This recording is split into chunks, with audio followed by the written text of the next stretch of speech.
Namaste to everyone. Welcome to the weekend number 18 of Mahabharat series, and this is Indian history class number 17. Yes, we have entered into the ancient Indian history portion, and in the last class we started with the first, just a general outline. If you see the last class, we started with how the Vedic period transformed itself into the next period, that is the post-Vedic period. So post-Vedic period means 600 BC to around 300 BC. So this is the period which is the first portion of ancient Indian history, which is 1200 years span of time. Ancient Indian history normally from 600 BC to 600 AD. So this is almost 1200 years of time. And in that, the first portion, that is 600 BC to the 300 BC, the first 300 years, we discussed under the heading post-Vedic period in the last class. So if you have not watched the last class, please go through that, because this class is a continuation of that. So just a small 2 to 3 minutes recap of what we have discussed in the last class. In the starting of last class, we discussed that how the Janas of early Vedic period. So in the early Vedic period, 1500 BC to 1000 BC, we had Janas, the group of people who are nomadic in nature, who are pastoralists, who are herders of animals. They don't know settled agriculture. They only know the hilly, a little bit hilly agriculture and only the animal rearing. So that was the form of life in the early Vedic period. And they are called as Janas. They are almost tribal in their outlook. And how the early Vedic Janas of 1500 BC to 1000 BC changed themselves into Janapadas by the onset of the agriculture,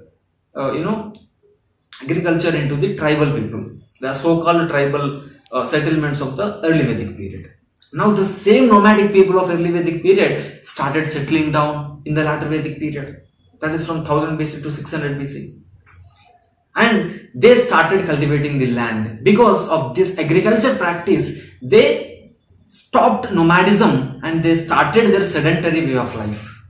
Sedentary way of life means, settled in one particular land, attached to one particular land. Immobile, to say. Because of the agriculture. Because agriculture demands that. Agriculture is, an activity which spans around 3 to 4 months to get the grain, to harvest the grain. So over that period, one has to stay in the same place, and after one season, again the same next season growing of crops would happen, and that led to continuation of people's life in the same area or same land. That is called the Janapadas, evolution of Janapadas. Pada means the land on which this Jana foot their had their foot. So this evolution from Janas to Janapadas happened because of the extension of agriculture in the latter Vedic period. And I explained in the last class that from this Janapadas by 600 BC, because of some changes, internal changes, ambitious rulers, kings, a small set of monarchy started, and they ultimately culminated into Mahajanapadas in the period of by 600 BC. So Mahajanapadas, the period of Mahajanapadas, there are 16 important Mahajanapadas existed in between 600 BC to around 300 BC. We found, we studied that in the last class. So we also studied what are the 16 Mahajanapadas. We call them as Shodasha Mahajanapadas. And we discussed in the last class what are the capital cities of them and where did they come up. And we discussed everything about how these Mahajanapadas started ruling the people and how they started accumulating the power. This also we have studied, and at the last of the last class, that means at the conclusive statements of the last class, we discussed 2 important examples of Mahajanapadas in which complete in contrast, there are completely in contrast different governments exist. The type of governments existed between the Mahajanapadas. There are 2 sets of Mahajanapadas. One set of Mahajanapadas followed, a typical monarchy, whereas another set of Mahajanapadas followed, an earlier form of democracy or republics. And one example from each set we discussed. Magadha we discussed in the last class. So Magadha was a Mahajanapada which represents a typical monarchy style of governance. And we also discussed another Mahajanapada, that was Bhajji. And this Bhajji, both are in the Bihar, the present day Bihar, they came up there.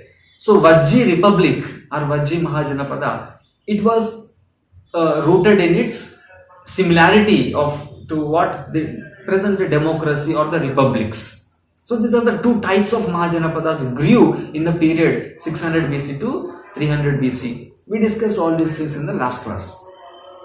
See, actually the last class was just a connecting class between latter Vedic period to the ancient history, entry of the ancient Indian history or early Indian political history.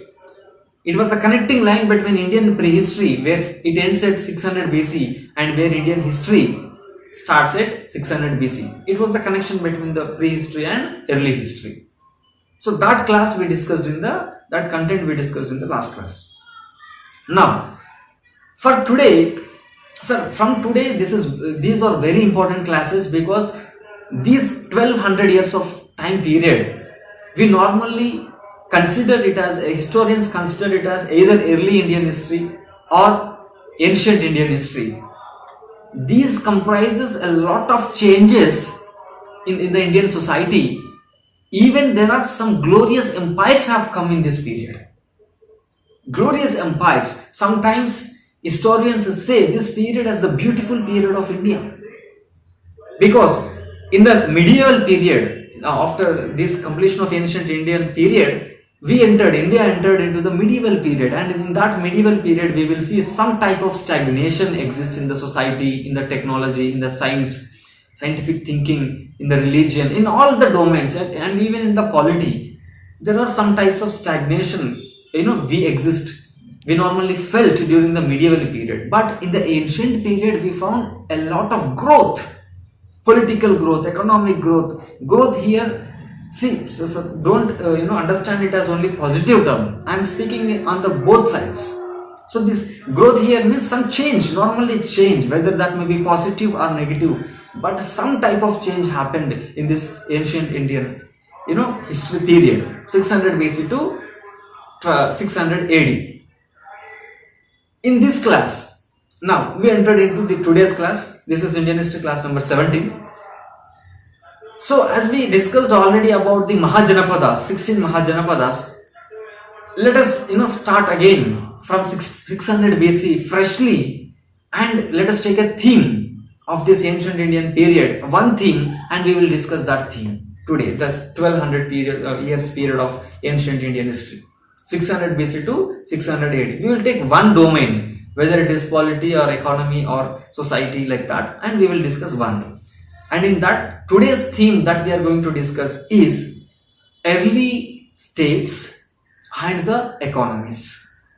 That means we are going to discuss the polity and the economy of this 1200 years period. That is from 600 BC to 600 AD, and this period is called as the ancient Indian history.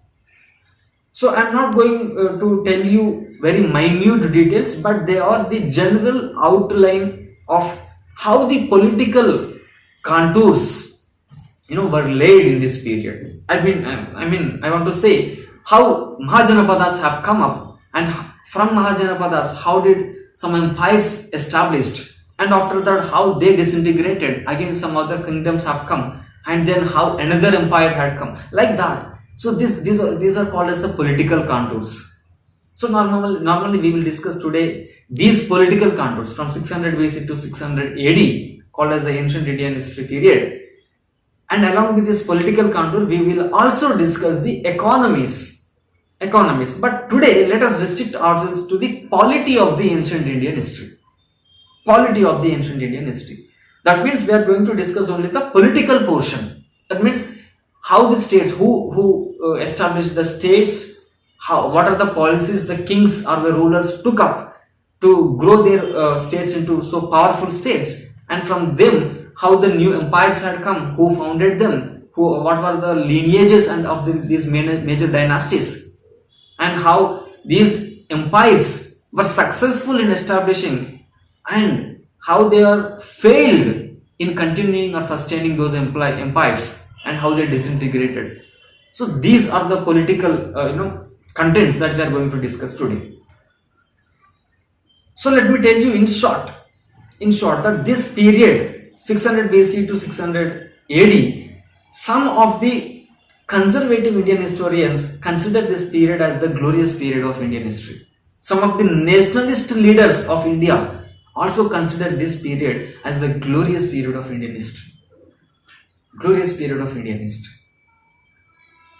So let us see why this period had become much glorified, how it became very important and very significant especially to the nationalist leaders. When our national movement was going on against the British rule, these situations have come when to go back into the history and study them, and how this period of 1200 years, ancient Indian history period, became very relevant and very significant to the present day modern Indians, and how it paved our country to the independence. So let us see everything. Why this period is very, very important and very, very significant. What are the main characteristic features of this period, 600 BC to 600 AD, the ancient Indian history. Let us discuss now. Now, 600 BC to 600 AD, the 1200 years of period of Indian history. So the very first characteristic, very distinguishing characteristic of this period is, this is the period we found for the first time the rising up of the early states. I have explained you Mahajanapadas, and then after that came the empires.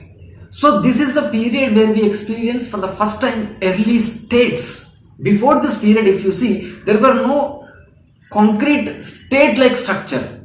In the Vedic period, we never find a complete state-like structure. Yes, there were steps. I was very keen on stressing this point when I was discussing the Vedic period. There were steps towards the monarchy in the Vedic period, especially in the latter Vedic period. After the discovery of metal of iron by 1000 BC, the warfare has changed completely, and some steps towards the monarchy started. But I was very keen when I was giving this statement, early steps towards monarchy, but it was not a complete state in itself in the latter Vedic period.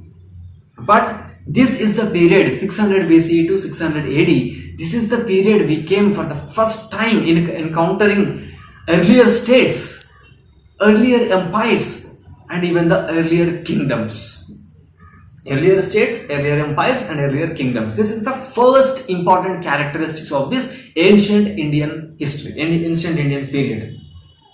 And what is the period of ancient? I am again repeating because it imprints in your mind if I repeat the numbers again and again. 600 BC to 600 AD. This is the 1200 years of period called as the ancient Indian period, or early Indian political history, or ancient Indian political. You call it is called by any means.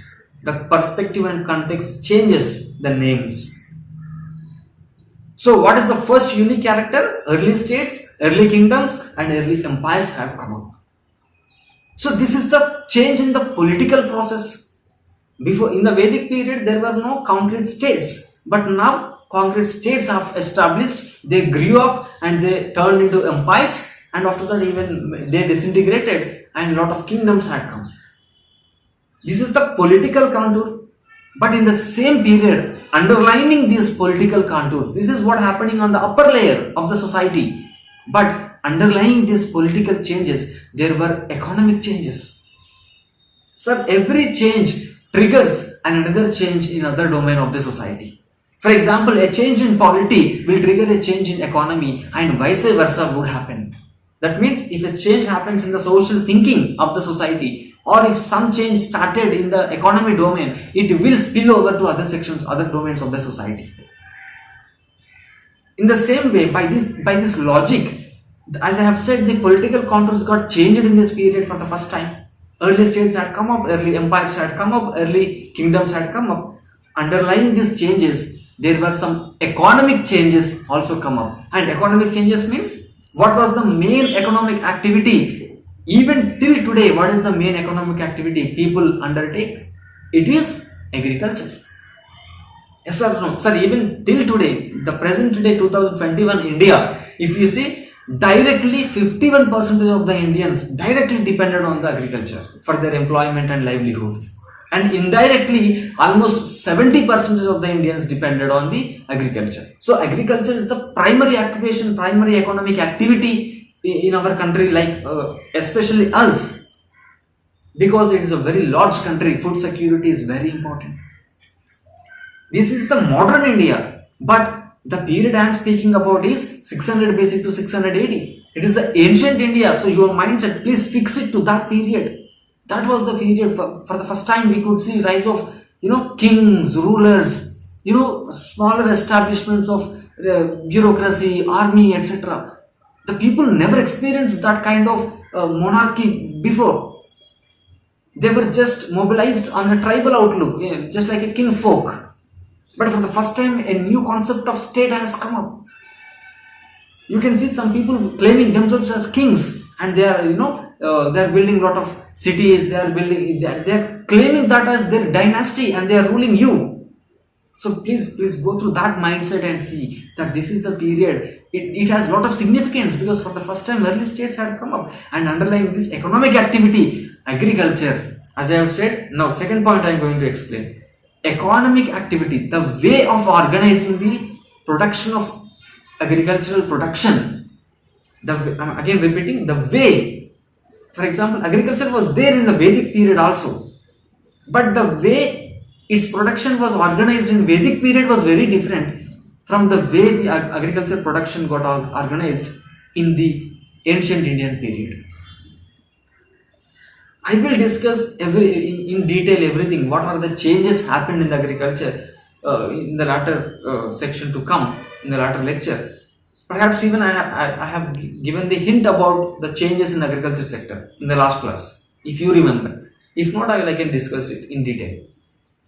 So political contour, on the political scale, we see emergence of states, kingdoms, and then empires. And on the economic contours, we have seen the change in the way of organizing the agricultural production.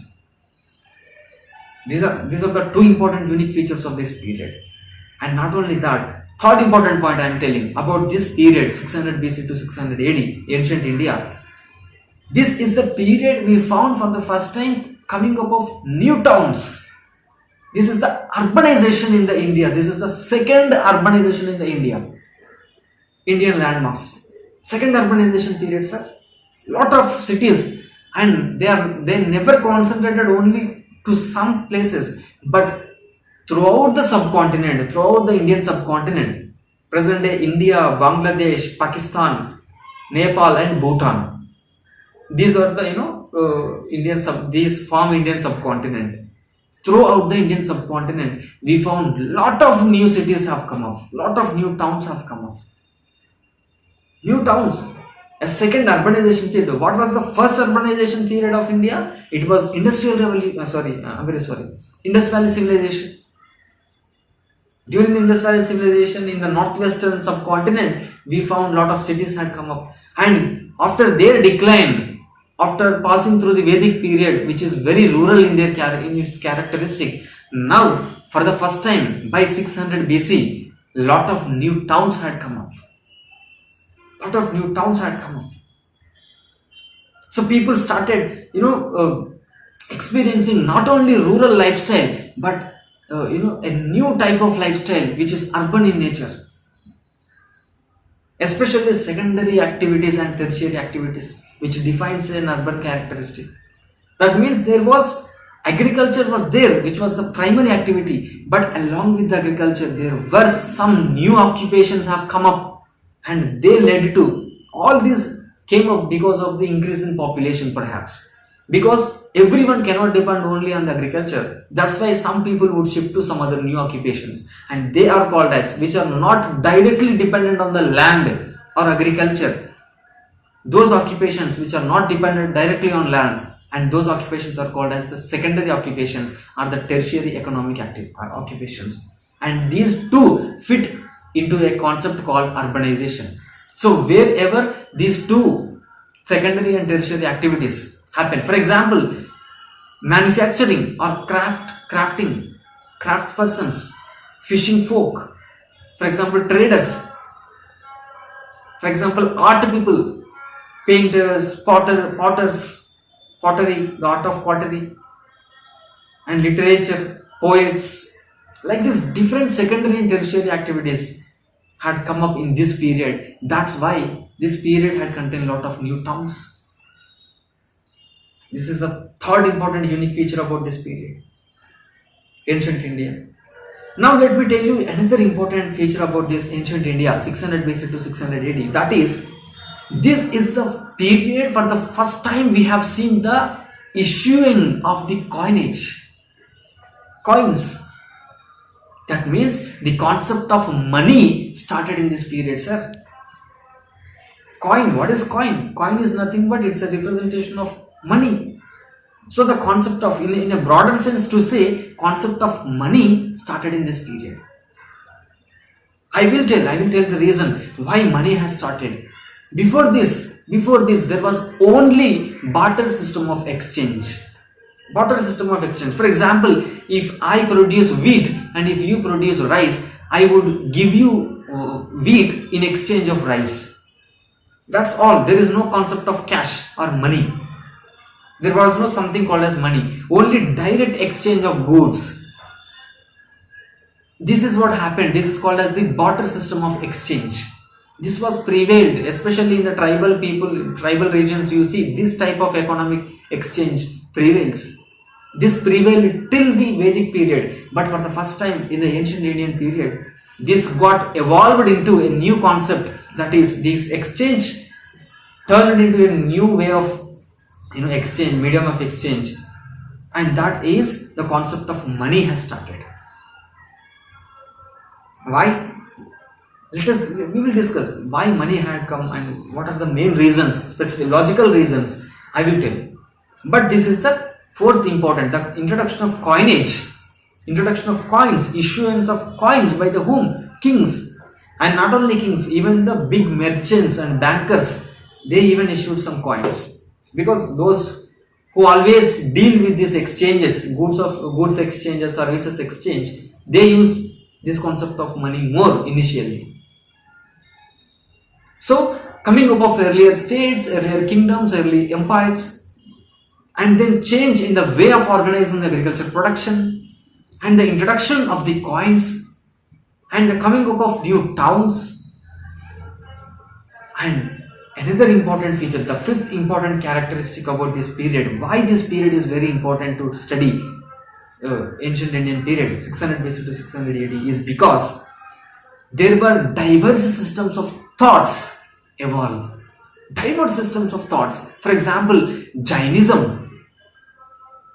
As I have said, at the end of the latter Vedic period, there was a huge resentment in the Vaishya community, Vaishya section of the people, and the Shudras against the domination of Brahmanas and Hinduism. And in response to the Brahmanical dominance and the Hinduism, there were many new thoughts of systems of thoughts had come up in this period, ancient Indian history, ancient Indian period. And the first of such kind of new systems of thoughts was Jainism. And just following the Jainism came Buddhism. So new systems of thought and diverse systems of thought, evolved in this period in response to the Brahmanical dominance and Hinduism dominance. An alternative way of philosophy of life, seeing the life, had come in this period, infused in this period. So these are the important characteristics of this period. 5 important characteristics. This is why we have to study very keenly this period. Why? This question of why early states had come up, why early kingdoms, why early empires, and why the agricultural production, the way of organization changed, why new towns came up, and why kings and rulers or merchants and bankers started issuing coins. And why new systems of thought like Jainism and Buddhism came up. These are the very important, interesting questions. Not only interested me or you, these interested British Indians are the British officers who ruled us during the time period of 1800s and 1900s.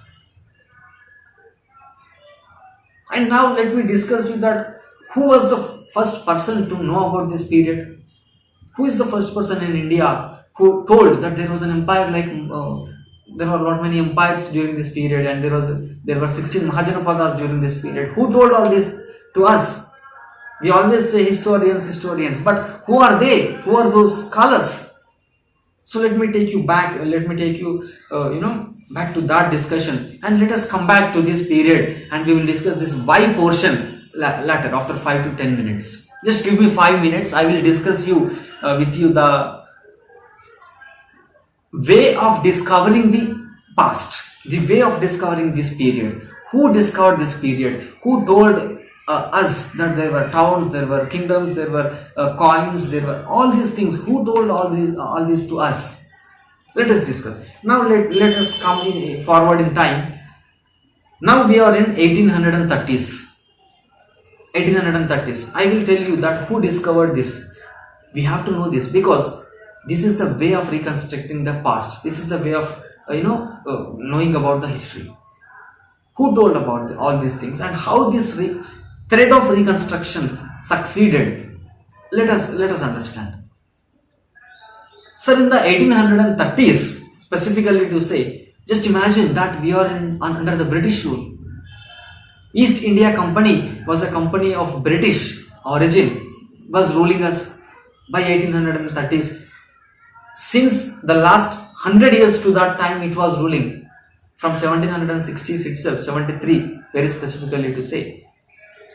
But till 1830, its consolidation was completed, and now the British East Indian Company started its policies, administrative policies and economic policies, etc.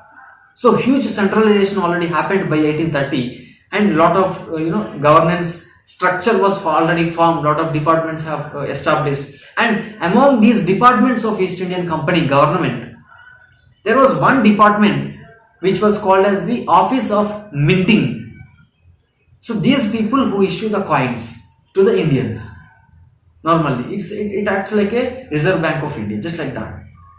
So this East Indian Company Office of Mint, in this office there was an officer in the 1830s, and his name was James Prinsep. So this person is very important, James Prinsep, and he was the person, when he was minting the coins to the people, he was to see the older coins which discovered from the archaeological evidence, archaeological excavations. So some archaeological excavation happened somewhere in the India, and they found some hoardings of coins, and that person has given the coins to this Office of Minting. And in that, the officer was James Prinsep, and he observed the coins. They're very different. And they have lot many images, lot many some script was there on it, and he was surprised to see that coins. And he was very interested to find out to which period these coins were belonging to, and what was written on them, and who are the actual persons whose image was on the coin. So James Prinsep was very interested in finding out that, and in the 1830s he initiated a lot of historical study over this, and by 1838, not only coins, sir, during this period 1830 to 38, in this 8 years of period, lot of inscriptions archaeologists found of the East India Company. Lot of inscriptions. When they go to Andhra Pradesh, they found one inscription. When they go to Uttar Pradesh, they found one inscription in the archaeological excavations. And in northwestern part, and in the Karnataka, one type of inscriptions. So all these inscriptions were shown to this James Prinsep, and he started working on it to find out what is the script, who are the persons on them, to which period they belong to. And when this was going on in the 1838, this James Prinsep was the person who deciphered the script on the inscriptions. he successfully deciphered the script, and two important scripts, not only one. On every inscription and on every coin, he found two major scripts used, and he named them as two scripts. And this James Prinsep named those two scripts as Brahmi script and Kharosthi script. Why I am telling all these things? Here comes the actual story. So this Brahmi script and Kharosthi script, actually these inscriptions on which this Brahmi and Kharosthi script was used, these were commissioned by Mauryan Empire. That is Mauryan king, famous Mauryan king, and he was Ashoka. The king or the emperor Ashoka commissioned all these inscriptions. And the script used on those inscriptions was Brahmi and Kharosthi. So in the 1838, for the first time we found there was a vast empire existing in the India during this period. There was a vast empire. It was very surprising to him. He was very interested in that. And by his findings, by the deciphering of the scripts of Brahmi and Kharosthi, again I am repeating, by the decipheration of these two scripts by James Prinsep, the first script was Brahmi and second script was Kharosthi.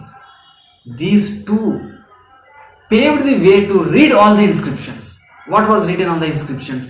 And by knowing all those inscriptions, a lot of publications had come out, and Indian historians, Indian scholars were very, very surprised, and especially nationalist scholars were very surprised to study those inscriptions, and they were very keen to study what actually the Indian political history was during that period. That means till 1838 we never knew that there was a person called Ashoka. We never knew that there were some empires and some ancient Indian kingdoms were there. We never knew the details. That means we never deciphered them. We never decrypted that in scripts. But for the first time in 1838, James Prinsep deciphered two important scripts. Now, here let me tell you another important thing. Not only this interested the historians, another thing, actual thing which triggered a lot of studies into this period is on most of the inscriptions and on the most of the coins, James Prinsep found two names very frequently. Perhaps they are the titles of the person. Two titles very, very frequently. On every inscription he found. On every coin he found. Those two. And what are the two names? The first name was Pia Dasi. Pia Dasi. And the second name was Devanampiya. And another one, third important name, very frequently found was Ashoka. James Prinsep was, with no thoughts at all by seeing them. Because on every inscription, the inscription from Afghanistan, the inscription from Pakistan, the inscription from Andhra Pradesh, the inscription from Uttar Pradesh, they are very as far as possible, but still on every inscription, these names were mentioned. Pia Dasi or Devanampiya or Ashoka. That means there was a thought. He understood that as far as in the Afghanistan the same inscription, and as far as in the Karnataka and Andhra Pradesh the same inscription, that means perhaps there must be an empire which ruled all over this place as a unit, one single unit. And this still triggered a lot of curiosity among the historians community, academic, especially the academy in the 1830s, 40s, 50s. And this went on. So people started, excavating, people started getting the inscriptions out, and people started reading them, because already James Prinsep deciphered the scripts, Brahmi and Kharosthi. That means now we know what they have written. They used to read the meanings of the words, and they used to understand what they were writing on the inscriptions. And through them, both Indian historians and European scholars, everyone were into this task. And after 100 years, by 1910s and 1920s, all these scholars, with all of them, their efforts, they put forward an early Indian political history, the draft of early Indian political history. That means they constructed the story, they reconstructed the story They even understood what were the lineages of major dynasties, who ruled when and who ruled after whom. So this chain of political changes, they completely reconstructed it, and they wrote a early Indian political history by 1920s. By 1920s. So this is how the reconstruction goes. First, decipheration of the script, and then understanding the script and linking different sources, not only inscriptions but the text that we get, for example manuscripts or some other texts, and even the coins and even the visual material, for example stone sculptures. Like this combination of all these would give us the actual story of the period of ancient Indian history, that is 600 BC to 600 AD. So this is how the Indians, especially along with the European scholars like James Prinsep and the Indian historians, found at last by 1920s that there was a period where a lot of Mahajanapadas came up, lot of empires came up. That was the glorious period of India. Now, just going out of this story, and I will tell you some factual information that what is meant by, I have been using the term inscription, but what actually this inscription means. Let me tell you, already I told this, but an inscription is nothing but any writing, any message or any writing, your name or some statement or anything you want to convey to some people. Any writing which was engraved, that means written on a hard surface, that writing part is called as the inscription, not the hard metal. That hard surface means maybe it is a metal, or maybe it is a stone, or maybe it is a pottery. Even on the pottery some types of inscriptions were written. So what is an inscription? An inscription is a writing, any writing which was engraved on the hard surfaces like stone or pillar or rock, natural rock, or even on the pottery or even on a metal. So hard surface might be anything, but the message which was written on that was called as the inscription. First point. And another factual important point. What normally these inscriptions contain? The message. What was the message about mostly? In most of the inscriptions that we found about this period, ancient Indian history, we found normally somebody would be there who commissioned those inscriptions. Because of his or her orders, inscription would be commissioned. So normally every inscription contains, most of the inscriptions contain the achievements of the person who commissioned those inscriptions, or the exploits of the person, or the activities of the person, or the ideas of that person who commissioned the inscriptions, or at last the message, if he is a king, the message that he want to convey to his subjects. So that was normally the content of the inscriptions most of the times. And third important point about inscriptions is that inscriptions are a bit like permanent records. They are like a permanent records. Just because they engraved it on the stones, just because they engraved it on the metal surfaces, we, after 2000 years, we, the modern Indians, could able to decipher and study and understand that period. If they had not done that, perhaps we would never know what actually happened.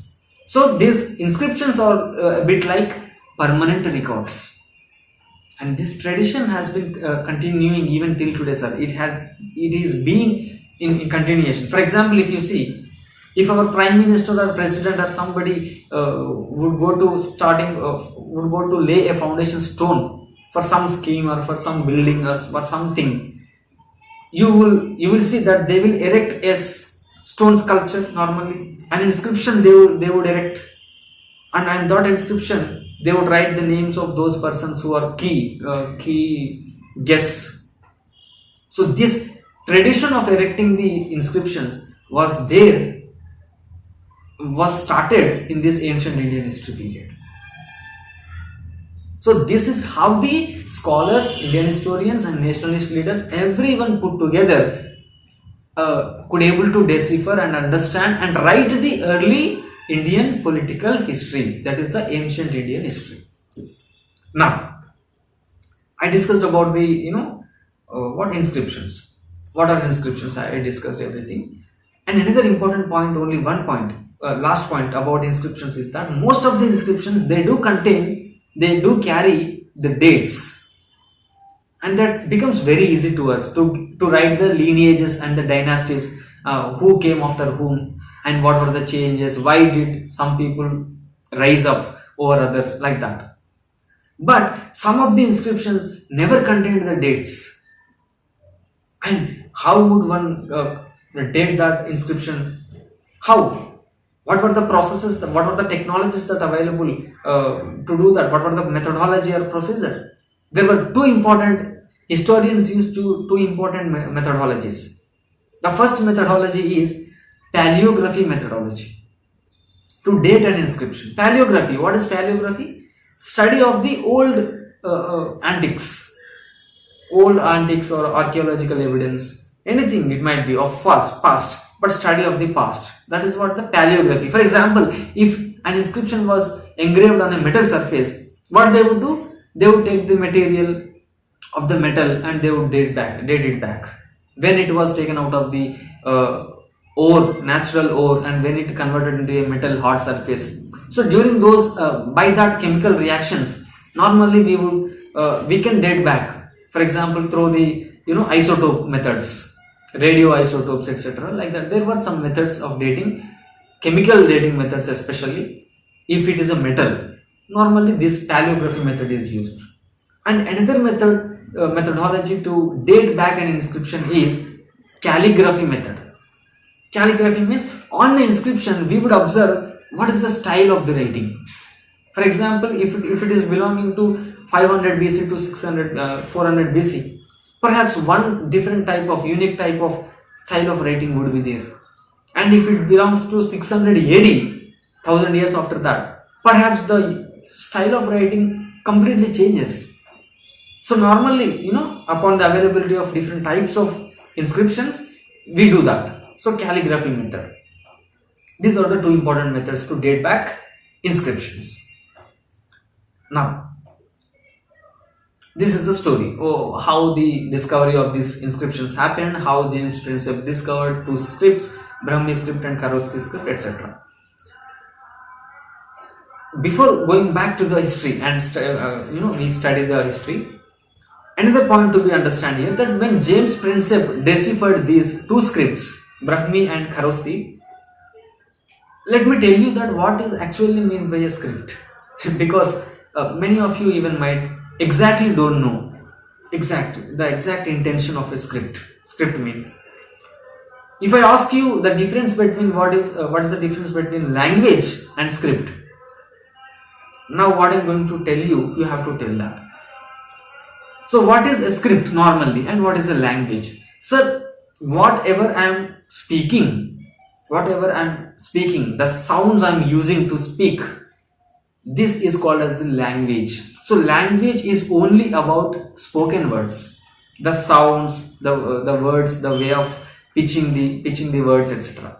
So it's only about the spoken one. So language is always spoken, and whatever I'm speaking, for example, I'm speaking in English, this is the language. Let us take one word, bullock cart.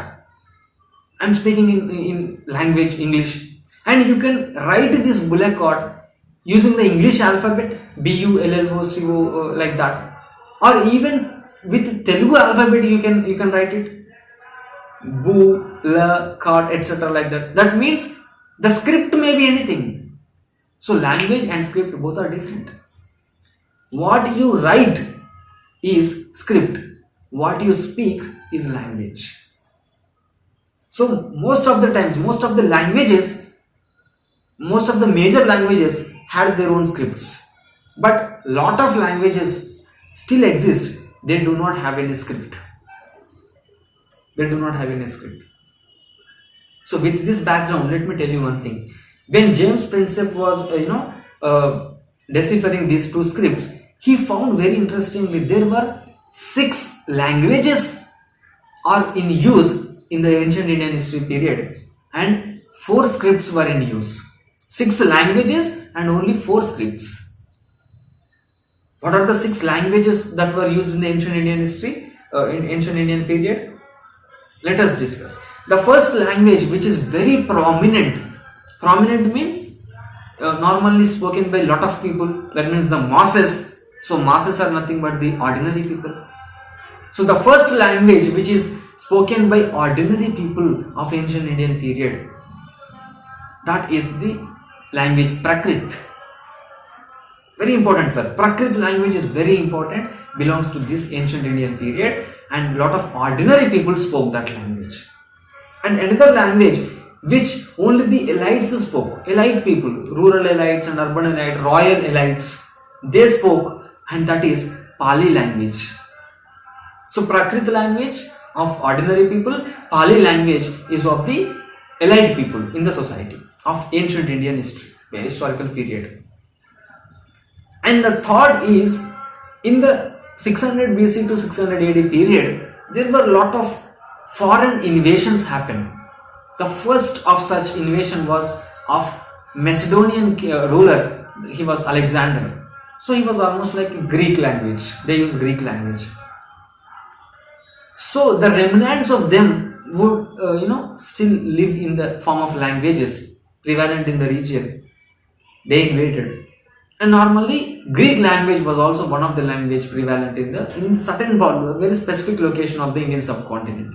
So Prakrit language, Pali language, Greek language, and another language used was Aramaic.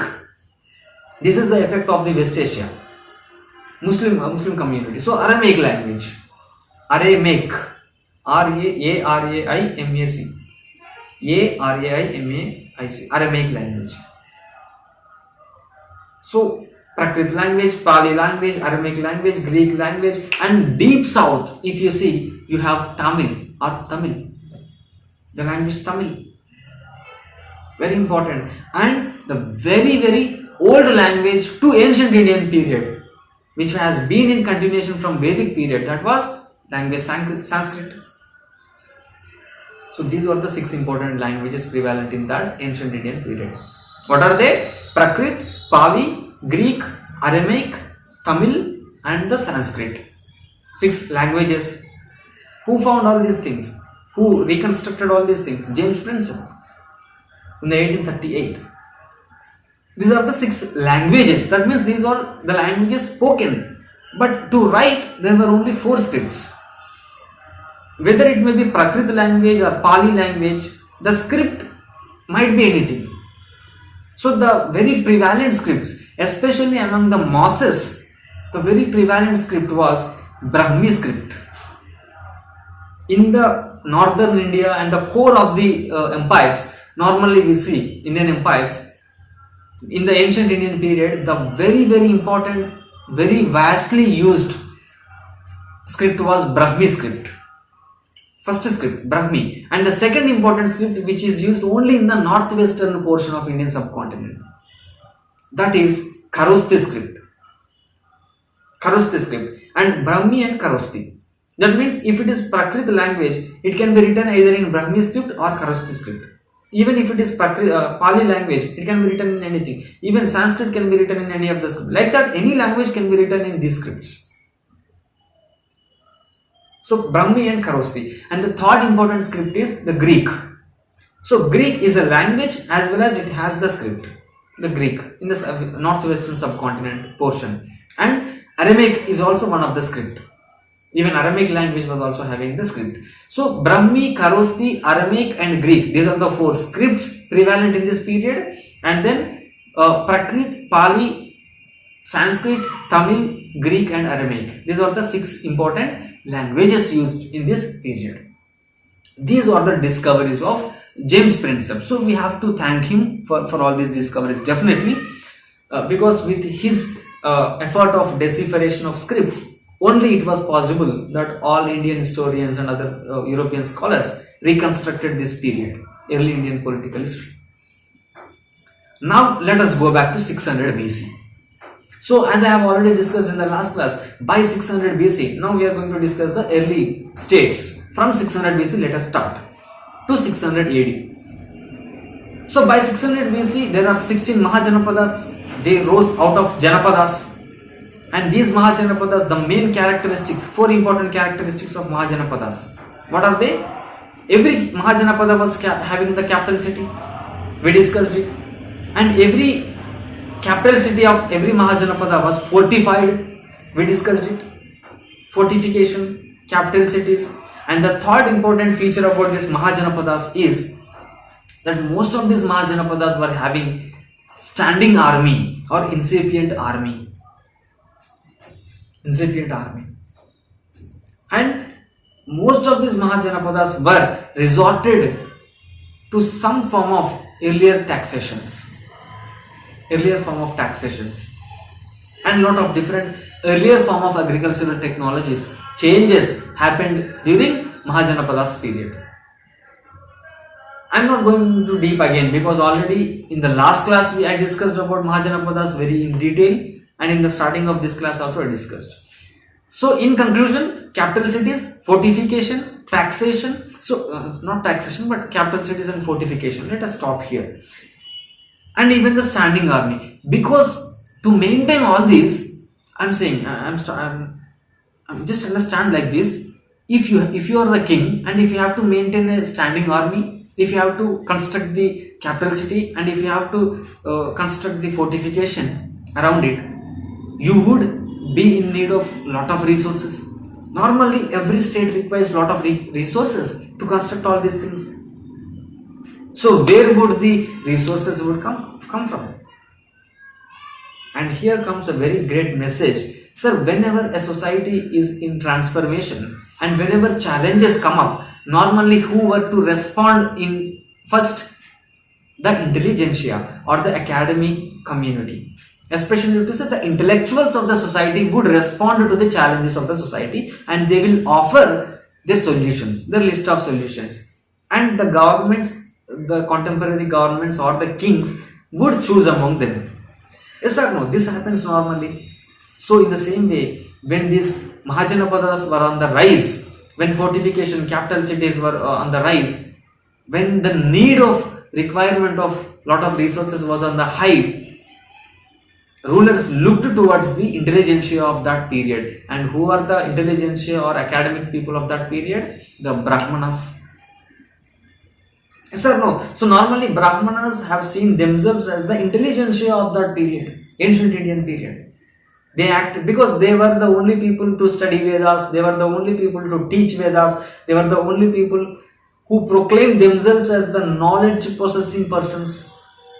So normally it was very normal that when this requirement of resources was there, to face this challenge, Brahmanas responded. And how did they respond? They did respond in the form of composition. They composed a lot of Sanskrit texts.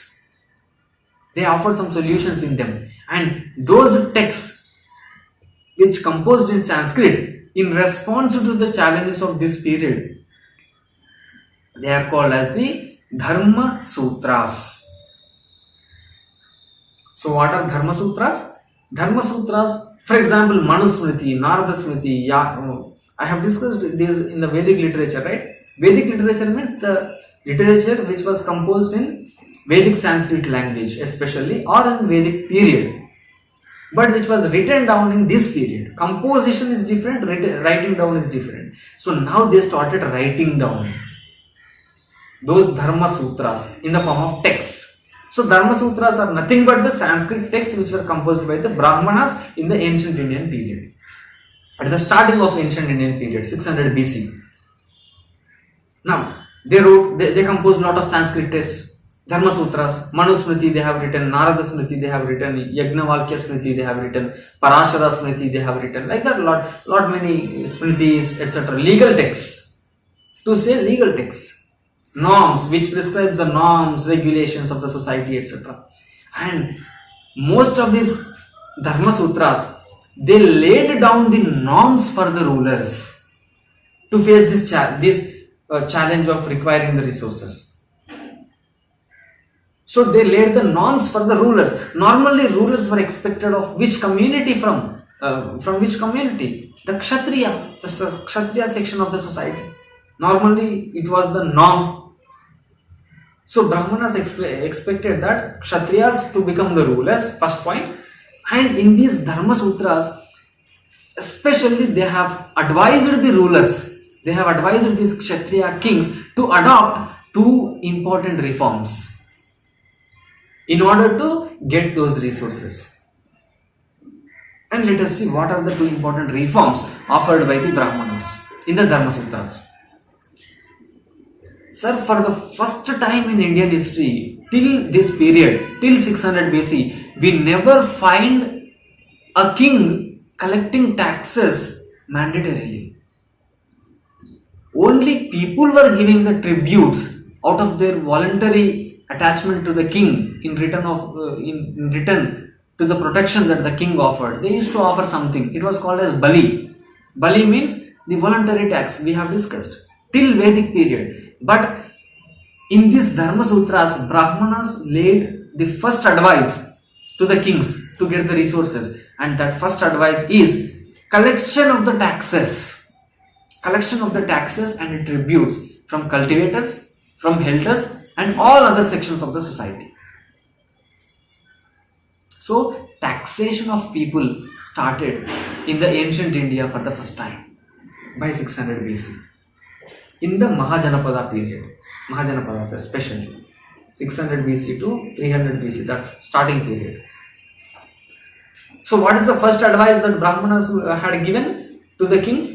That was to collect the taxes from cultivators, from herders, and from all other sections of the society.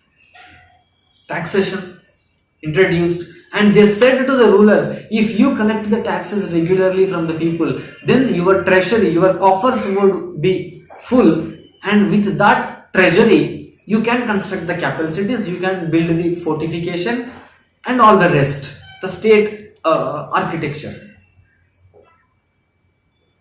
And along with this regular income, regular revenue to the state, which is in the form of taxation, another second important advice that Brahmanas gave through the Dharma Sutras to the kings, the second advice is the rulers were to raid the neighboring states.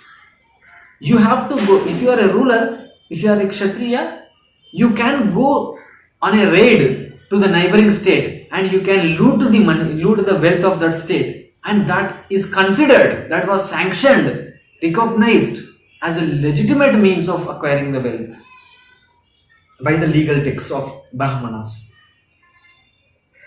So what they are saying, you, if you are a ruler, if you are a Kshatriya, you go on a fight, you go on a raid to the neighboring state and you acquire the wealth of them, you loot the money of them, and that is the Kshatriya's responsibility, they are saying, and they accepted it as the legal means of or the legitimate means of acquiring the wealth, and that's how you have to fill the coffers, and then with them you have to build the capital cities, constructions, etc., etc. So these are the two important advices that Brahmanas in the Dharma Sutras, they laid down the norms. First is collection of the taxes and tributes, and second is to go on a raid on the neighboring state, and that was considered as the legitimate means of the acquiring wealth.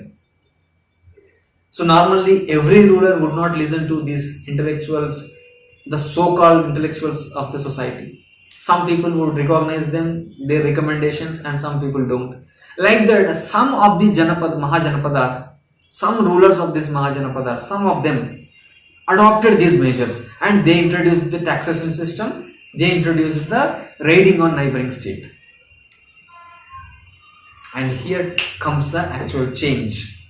So now let us start from 600 BC to 300 BC. I am speaking about, this is the period, the first 300 years of ancient Indian history, 600 BC to 300 BC. First 300 years. In this period, Mahajanapadas were responded to the advices of the Brahmanas, and they started taking some of the Mahajanapadas started taking the taxes from the people, cultivators, and I have discussed this taxation in the last class. On the cultivators, it was 1/6. It was called as biga. And on the animal headers, they were to give the hides of the animals, the skin of the animals, or the meat of the animals. And if you are a forest tribal, if you are a person who are living, if you are a hunter and gatherer, who are living in the forest, you have to give to the king the forest produce, minor forest produce, timber, flowers, honey, milk, etc. So, like this, there were some tributes and taxes collected regularly. This is what the first change happened in the Mahajanapadas. And let me tell you here, because of these two changes, whoever adopted these two changes, in those Mahajanapadas, the coffers, the treasure of the kings started increasing and they became powerful over other Mahajanapadas. And in them, the first in line, the first Mahajanapada to become powerful among the 16 Mahajanapadas of this period, 600 BC to 300 BC, it was Magadha. So Magadha was the most benefited and most powerful early state, Mahajanapada. Magadha was too powerful, and we discussed it in the last class that Magadha, we have discussed why it was powerful. But now let me give you again small input. Why Magadha was powerful? So Magadha is an early state which came up in the Bihar region, the present day Bihar, Jharkhand region. And there were many reasons that why Magadha only successful in establishing a powerful state, early state in the ancient Indian period. So there were two versions to explain why Magadha was powerful. The first version was given by contemporary. That means alongside the Magadha, many Mahajanapadas would exist, and in them many writers would be there. Writers, Buddhist writers, Jaina writers. So those contemporary writers had given some insight about why Magadha was powerful. The first point, the only point they said was why Magadha was powerful. The earlier version, I am saying the first version, first reason. The first version is that these early Buddhist text and Jaina's text says Magadha was powerful because it was an early state which was having ambitious and ruthless rulers. The kings or the rulers of Magadha, they are very ruthless, they are very ambitious, and they only wanted to expand their kingdom and to become powerful. They never concerned about the people and their happiness. This is what this Buddhist and Jaina text says. Because they have ambitious rulers and the exploitative, expansionist, ruthless kings or the rulers, Magadha became powerful. And even they named 3 of such powerful Magadhan kings. And the 3 important rulers of Magadha who made Magadha a very powerful state were, first was Bimbisara. Bimbisara. He was very powerful Magadhan, the first Magadhan early state ruler. He was very ambitious. And after Bimbisara, Ajatasattu. This is the second ruler who made Magadha still very powerful. And the most powerful ruler among them was Mahapadmananda. These are the 3 people normally attributed to Magadhan kingdom, Magadhan early state. And these 3 people, Bimbisara, Ajatasattu and the Mahapadmananda, they made Magadha too powerful. Because they are ambitious, because they are ruthless, and they followed expansionist policies. This is the first version which was put forward by whom? The Buddhist texts and the Jaina writers. But modern historians normally, we look for what? Scientific facts, evidence. So there is a second version to explain, today's version, second version to explain why only Magadha became successful and other Mahajanapadas failed. Why? In this period, 600 BC to 300 BC, the first portion of ancient India. It is because there are 4 important reasons modern historians had given.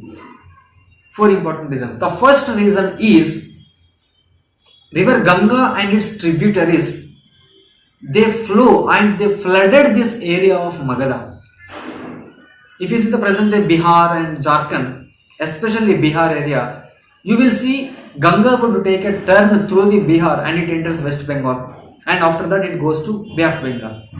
So the river Ganga, which is the very important river in the North India, large river, and its tributaries, they made the Magadhan area, the soil of that Magadhan area became alluvial.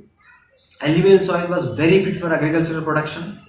Not only alluvial but fertile, because frequent floods adds lot of minerals and lot of smaller minor minerals to the soil, and that makes the soil fertile. So the Magadha soil was fertile. Magadha soil was alluvial because of the Ganga and its tributaries, and even these rivers provided a cheap way of communication, like through the navy or like that. So a cheap way of communication it was provided. The riverine route, the navy started growing up. The navy, the art of navigating the rivers. So this is the first reason, the presence of the Ganga and tributaries. It made the agricultural production bounty, and because of the agricultural production, they used to pay a lot of taxes to the kings, and that became, it's a virtuous cycle. So the king became richer. That's why powerful.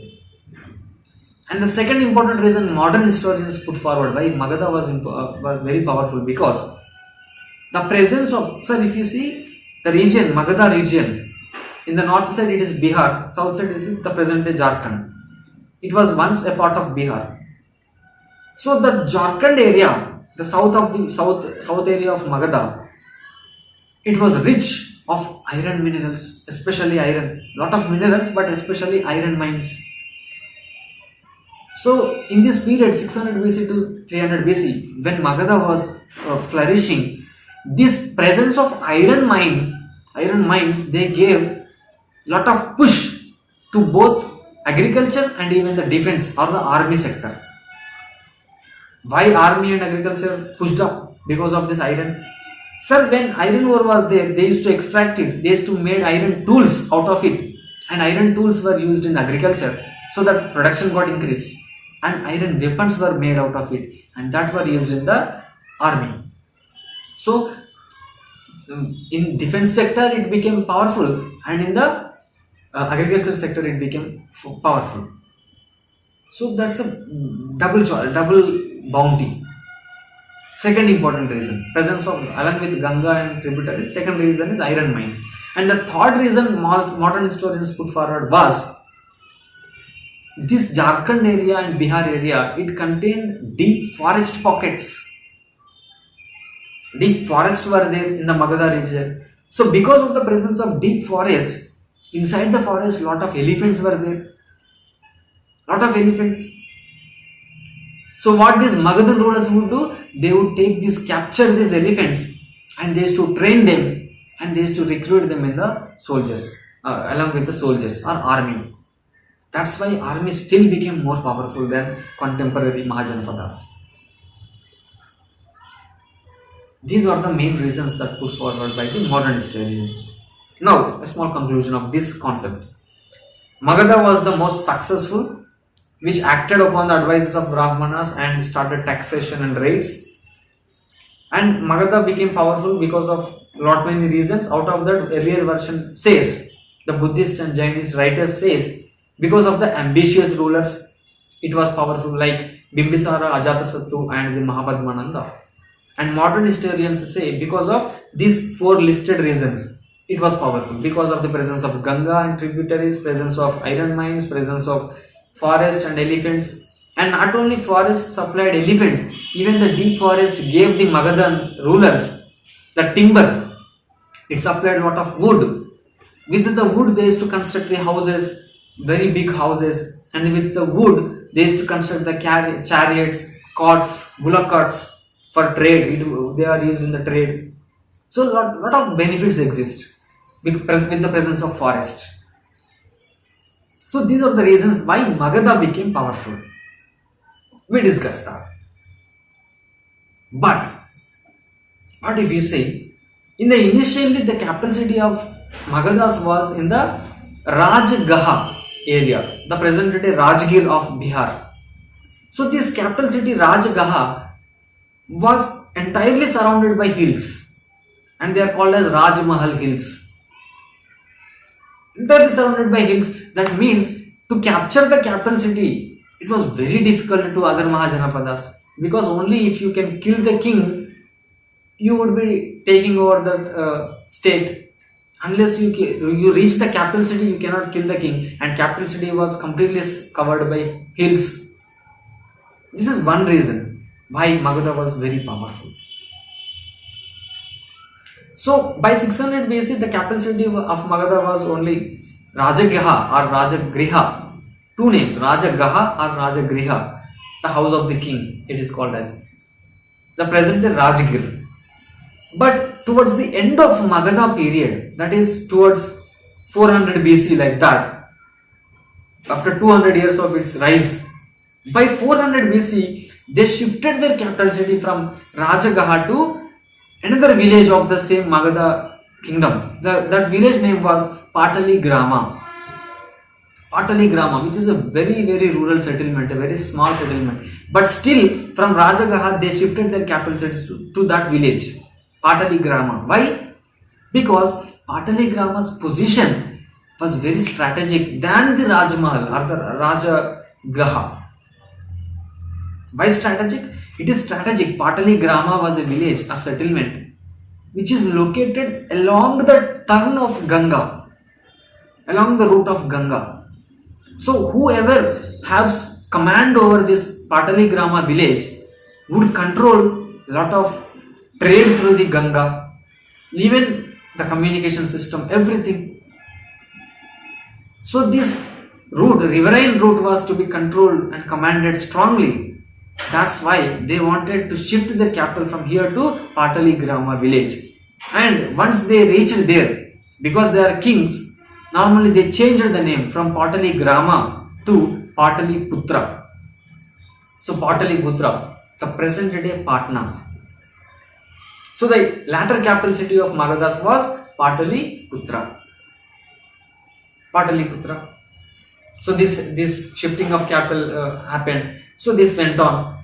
After some days, after some years, if you see, from 600 BC to 400 BC, capital city was Rajagaha, very powerful Magadhan kingdom. After that, capital city was changed to Pataliputra. Even then it was powerful, and during that period, Alexander, as I have said in the last class, Alexander had come by around 327, like that. And Alexander invasion, the soldiers of Alexander were scared of listening this Magadhan and Indian Empire's army, because they scared of elephants, they scared of lot of foot soldiers, etc. And they never wanted to fight with them. They just went back from the river Beas in the northwestern subcontinent. Alexander reached to that point, and the soldiers went back. They never fought with the Magadhan people. So such powerful state was Magadha. But when this was there, like when this was going on, from in the 400 BC, capital city was changed, and like that when it was going, 327 BC, Alexander invasion, and they even fought back. But by 327 BC, especially 21 BC, just after 2 to 3 years of Alexander's retreat, 2 to 3 years after that, what happened was, Magadha was already on the rise.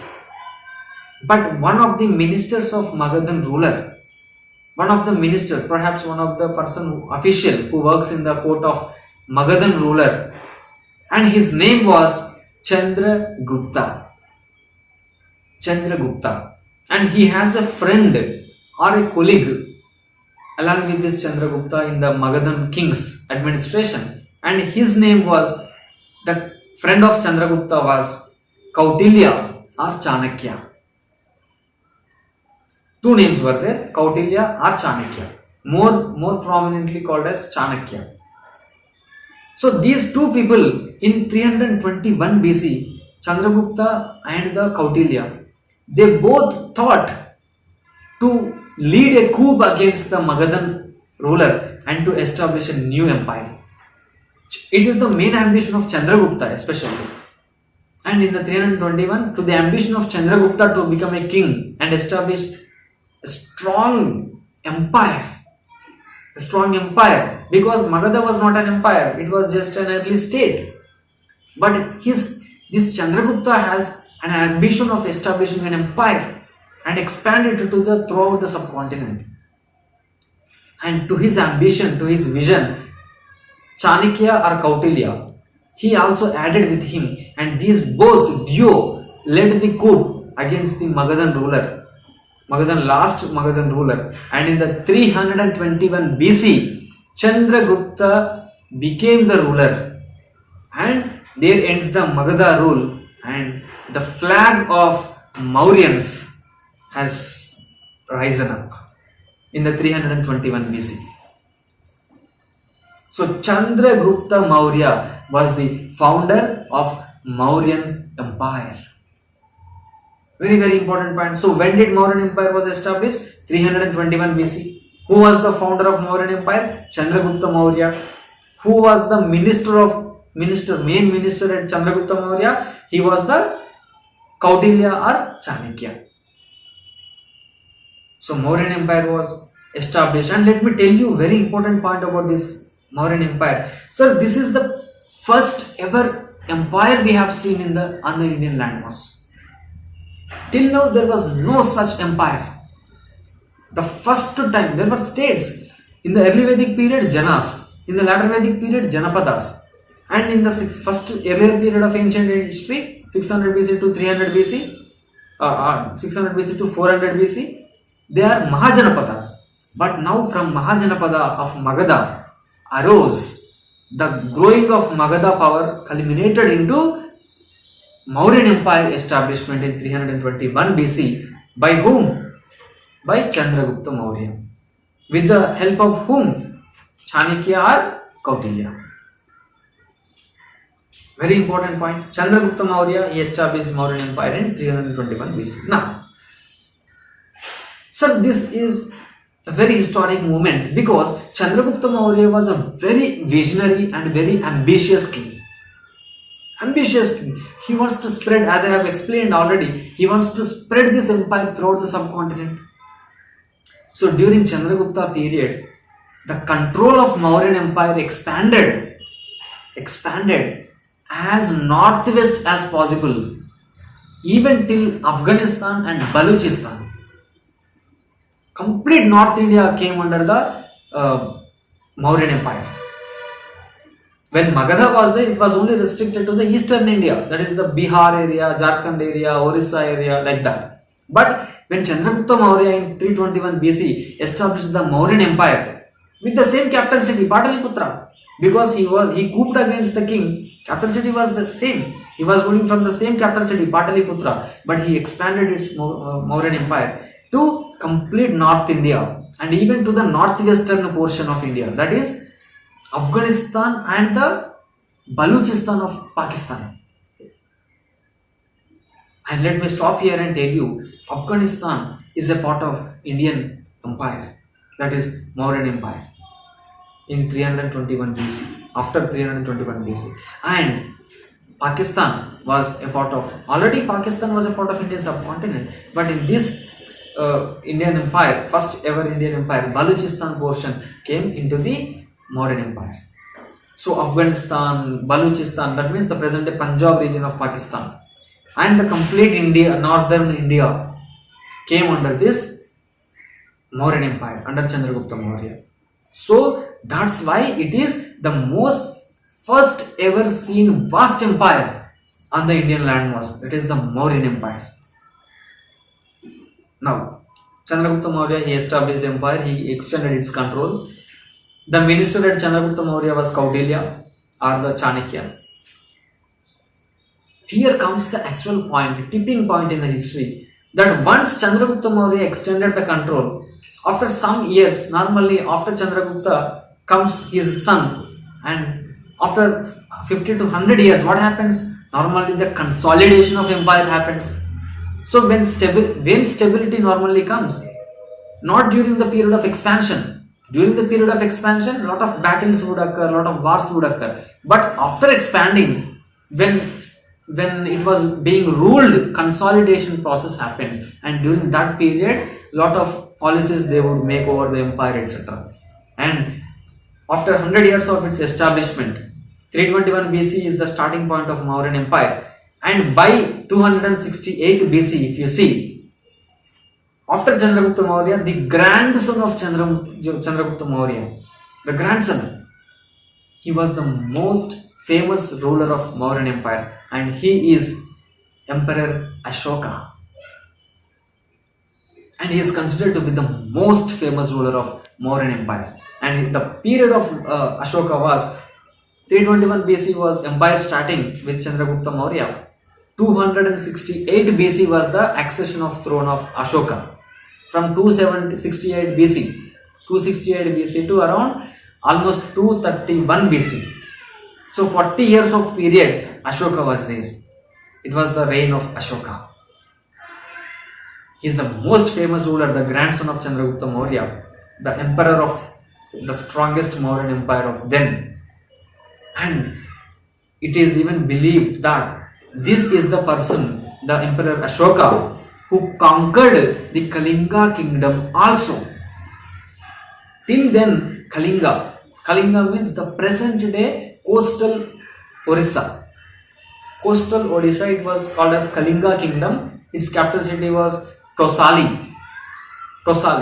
So this was not a part of Mauryan empire till Ashoka conquered it. But Ashoka, the emperor of Mauryan empire, conquered even Kalinga. He came till the coastal area of Odisha, just aside of Andhra Pradesh.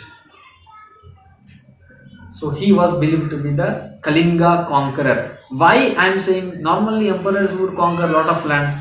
Why Kalinga is very unique and important? It is important because in one inscription we found during the conquering of Kalinga, there is a lot of violence. The war crimes were very huge. To such an extent, some thousands of people were killed like that. Thousands of soldiers, some lakhs of people injured. Lakhs of soldiers lost their hands, lost their heads, lost their, lot of body parts, and they became disabled. That means with huge infliction of violence, Ashoka, the emperor, conquered the Kalinga. But this is very unique, not just because of this violence, but after violence, Ashoka regretted. He felt the need of peace, the importance of peace, and he conceptualized a new philosophy after Kalinga war. After seeing the violence of Kalinga, even though he was victorious, he accessed the throne of even Kalinga. But he was not happy from inside. After seeing such huge violence and terror, and after that violence, after the Kalinga accession, Ashoka conceptualized a new philosophy of his own, a set of principles about which I will discuss after 5 minutes. Not now, let that be a surprise. He conceptualized a new concept and he propagated that. This is the greatness of Ashoka. That's why Ashoka was put on high by the nationalist leaders and even every Indian. The Mauryan Empire. So this is what happened. And this is what happened till around after Ashoka, the latter Mauryans were not so powerful. And if you see, this continued, Mauryan Empire continued almost around 321 BC to 185 BC. Exactly in the middle came the Ashoka, the peak stage of Mauryan. After that, latter Mauryans normally are not much powerful. So by 185 BC, Mauryan Empire got disintegrated. Mauryan Empire got faded away. So this is the earliest empire, but there are some things to understand here. This is the introduction of Mauryan Empire. This is how the Mauryan Empire, got established, got its fame and name. But very important point is that how actually this such a huge vast empire for the first time on the Indian landmass, how that got administered. What were the processes they adopted? What were the policies they adopted? So before going into all these things, first we have to understand that what are the sources that tell that there was an empire like Mauryan Empire. What were the main sources that we have? Who were the historians normally look to sources to study the history. So what are the sources to tell about this Mauryan Empire? So now let us have a list out of the sources which tell that there is an empire which is so vast from Afghanistan to Andhra Pradesh and Karnataka, Orissa and Bihar. All the entire North India was covered under one umbrella, Mauryan Empire. So what are the sources which tell this fact? What are the sources? So let us discuss the sources which tell about the studying of Mauryan Empire, existence of Mauryan Empire. As I always say, the first source is always the archaeological evidence. Yes or no? Archaeological evidence. So archaeological evidence, and in that especially stone sculptures, is very specific to this Mauryan Empire. Stone sculpture, that means lot of natural rocks and even the stones were sculptured. That means art was on its peak. The Indian art was on the peak. And on every stone sculpture, we could see the scripts, Ashokan Brahmi script, which was deciphered by James Princeps in 1838, and Ashokan Kharosti script, deciphered by the same person, James Princeps, in 1838. And the languages used were, most of the Ashokan inscriptions were in the Prakrit language. And here comes a magic that we found naturally inscriptions from Afghanistan to Andhra Pradesh to Karnataka to Orissa. Everywhere we found the inscriptions. But if you see, in the present day Indian part of the Mauryan Empire, we found the Prakrit language in Brahmi script. I am again repeating, in the present day Indian part of Mauryan Empire, we found the inscriptions in Prakrit language in Brahmi script. But in the northwestern portion, if you see, the present day Punjab of us and even the Punjab of Pakistan, in that areas, we found the script got changed. Language was Prakrit, but the script was not Brahmi, as in the case of Indian inscriptions. But the inscriptions we found in the Pakistan and even the Punjab of northwestern subcontinent, they are in the script of Kharosti. So now you got clarity, right? Brahmi script and Prakrit language is in the India. Brahmi script, not the Brahmi, but the Kharosti and Prakrit language is in the northwestern Indian subcontinent. And the areas in which Indo-Greeks ruled afterwards, if you see, in that portion, Ashokan inscriptions were actually in Greek language. Because Indo-Greeks, who are Indo-Greeks? They are the descendants of those people, those soldiers of Alexander who were never returned with Alexander but stayed in India. Some of the soldiers stayed in India, they married Indians and they are called as Indo-Greeks. So in those areas, Ashokan inscriptions are not either in Prakrit language or in Brahmi or Kharosti script. They are in Greek language and Greek script. And in the areas of Aramaic, in the areas where Aramaic people are there, that means the West Asian influenced people, and in those areas the scripts are in the Aramaic script and Aramaic language. So how many languages and scripts normally Ashokan inscriptions were in? In the India, Prakrit language and Brahmi script. In the Pakistan and northwestern subcontinent, Kharosti script but Prakrit language.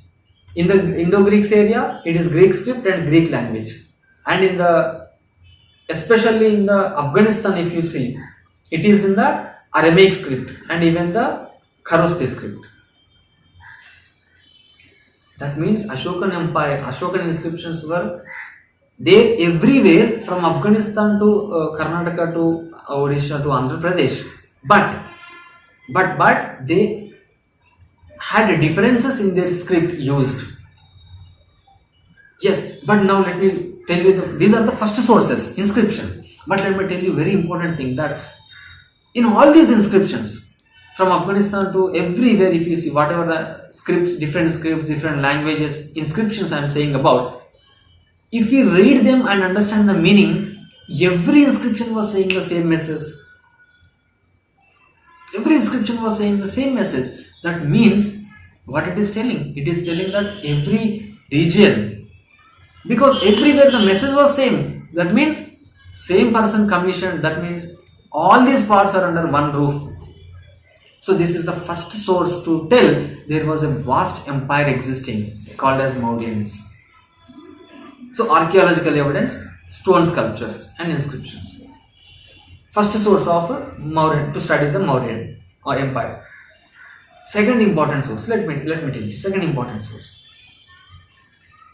So normally, as I have said, Kautilya or Chanakya, who was the minister of Chandragupta, who is the founder of the Mauryan empire, as I have said, he is an intellectual.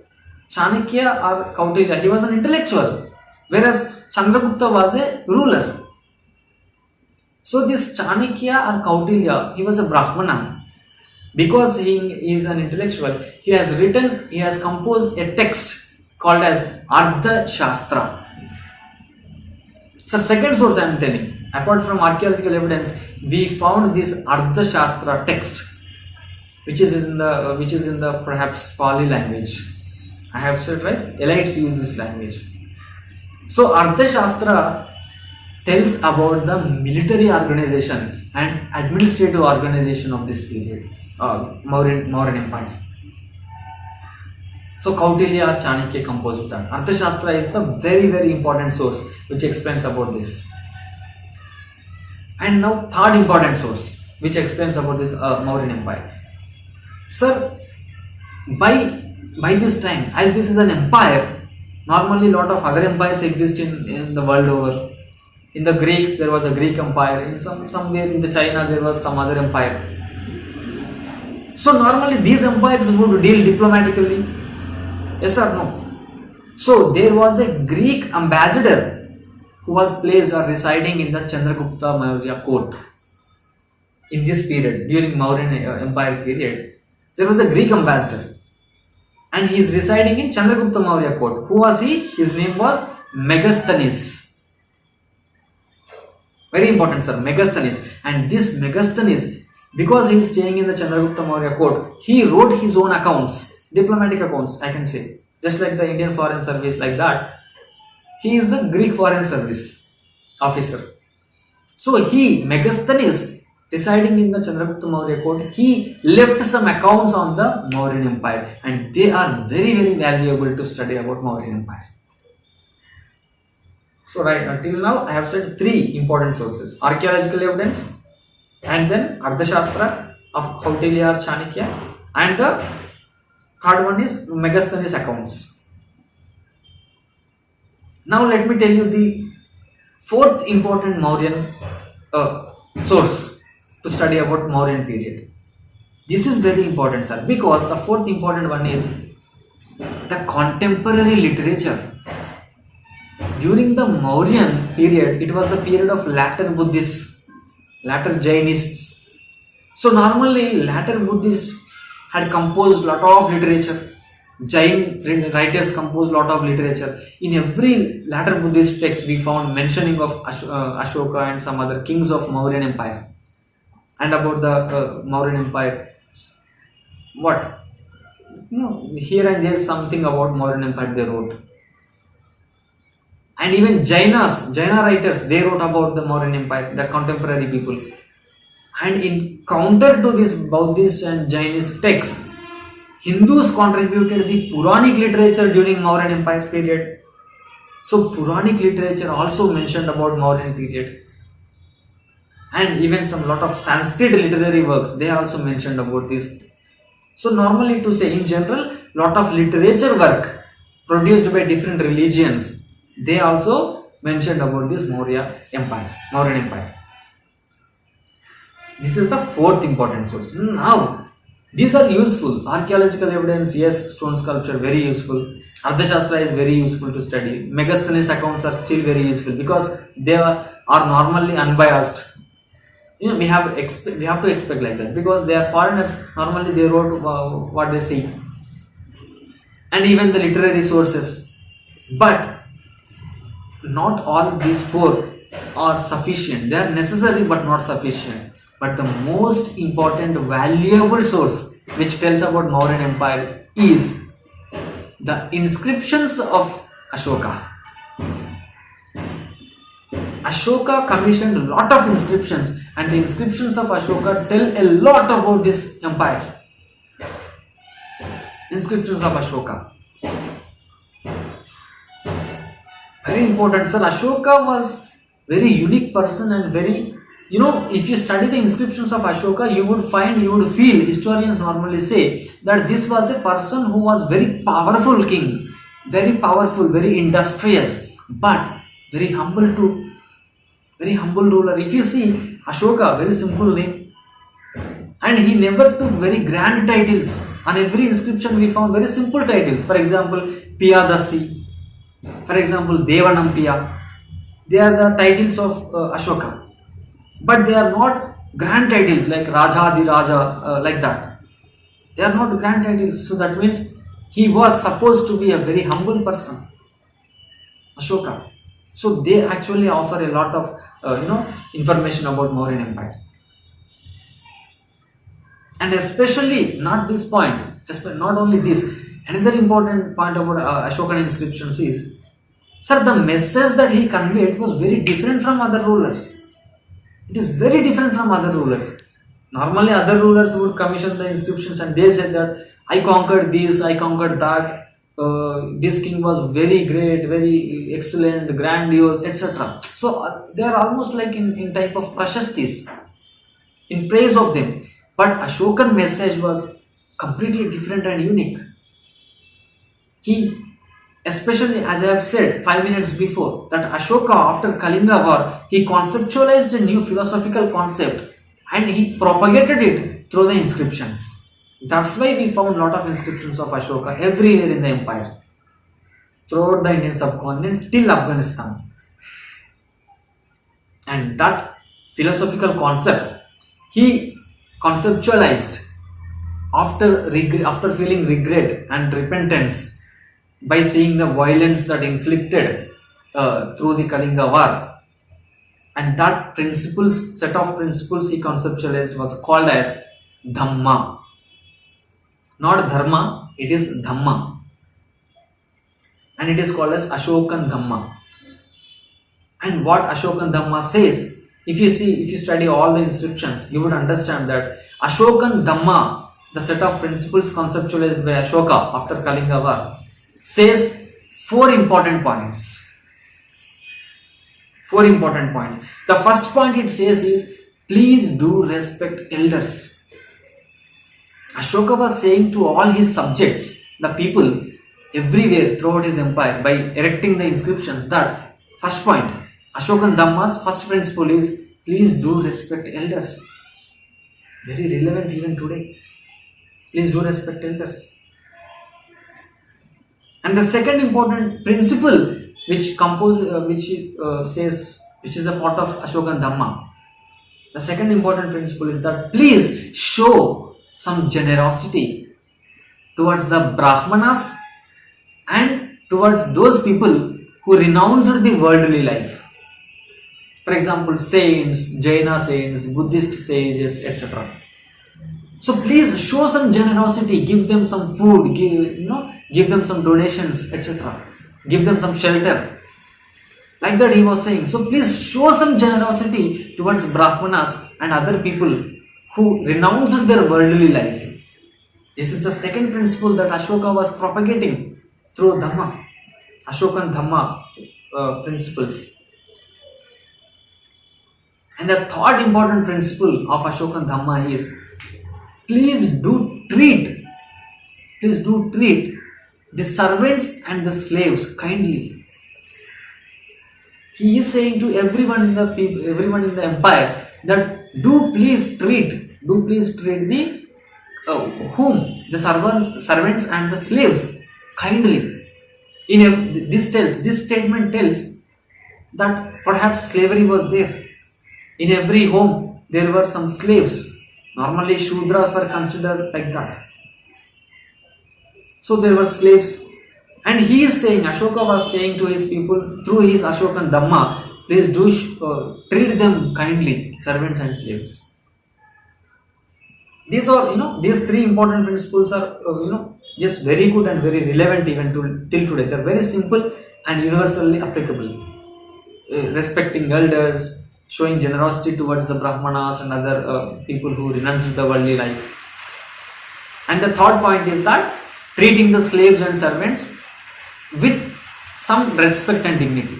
But the fourth point is very, very relevant even till today, and that is, he says, please do tolerate and respect other religions which is other than your own and traditions. Please do respect other religions and other traditions which is not one's own. Please do show some respect and dignity, treat them with dignity. This is called as the religious tolerance principle of Ashoka. See how beautiful these principles are. They are very simple, they are universally applicable. That's why Ashoka was great, considered to be great, inspiring figure. Very inspiring figure, sir. So this is what he conceptualized. These are four set of principles, and on every inscription these four principles were engraved, and inscriptions were sent to every part of the empire and they erected. People used to come and they used to study. And not only that, he even thought advancedly. Now, most of the people normally don't know how to read and write, how to read the inscriptions. They are illiterates. And what Ashoka did was, he appointed a separate officials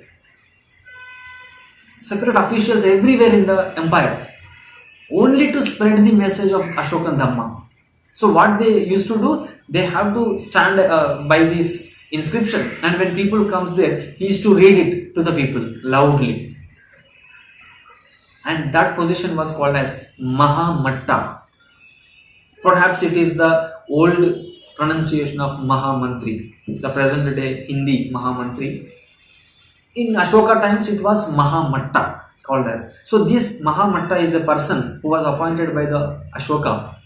His main purpose, main duty and mandate is to spread the message of Ashokan Dhamma to the people, especially to illiterates. That's why, by finding, these are the different, as I have discussed, the sources, archaeological evidence. This is the fifth important source. Ashokan inscriptions are the very important and most valuable sources to study the Mauryan Empire. So we completed 5 sources, right? What are the sources to study the Mauryan Empire? Archaeological evidence, especially stone sculpture. And then the second important one, Arthashastra. And then third one was Megasthenes accounts, who was a Greek ambassador to the Chandragupta Maurya court. And the fourth was the contemporary literature, Buddhist literature, Jaina literature, etc. And the fifth one were, the most valuable ones are the Ashokan inscriptions. This is your SRK. Thank you. अथ श्री महाभारत कथा।